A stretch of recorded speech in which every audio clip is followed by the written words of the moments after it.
R you mad or what? या वर्षीच्या प्रॉफिटमध्ये फक्त 2% ग्रोथ झाले हे आनंदाने सांगायला तुला लाज नाही वाटत? Shut up, shut up. तुझ्या बापाकडून पैसे आणते का रे? 2% झालेली ग्रोथ कशी चांगली हे सांगण्यापेक्षा मी तुला कामावरून का काढू नये याचा विचार करायचा, कळलं? पुढच्या 10 मिनिटात मला ते कारण सांगायचं. जर मला ते कारण आवडलं तर मी तुला कामावर ठेवेन, आणि जर मला ते कारण नाही आवडलं ना तर तुझा आवाज ऐकण्यात मला काडीचाही इंटरेस्ट नाहीये, कळलं? You moron.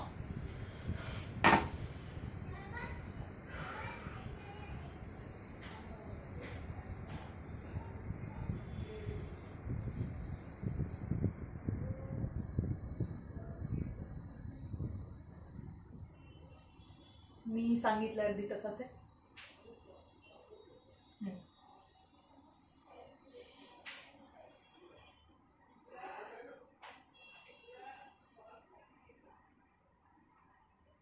What nonsense.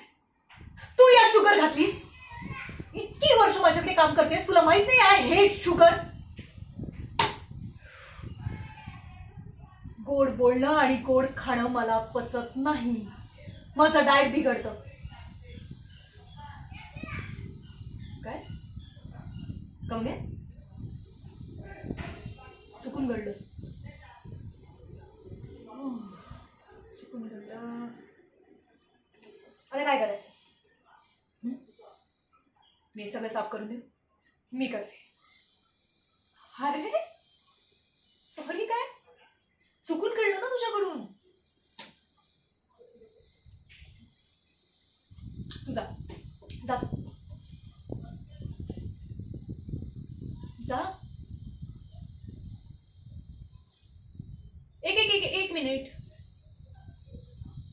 इकडे.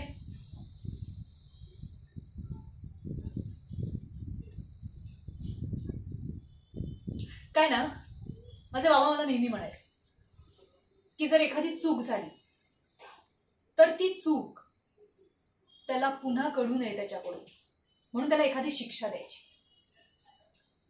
मग आता आपण काय करायचं? द्यायची तुला शिक्षा.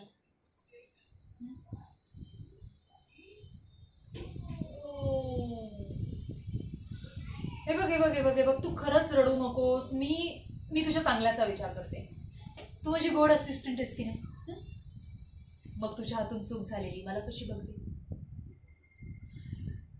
काय ना, आता या ज्यूस मध्ये तुझ्याकडून चुकून साखर पडली, हो की नाही?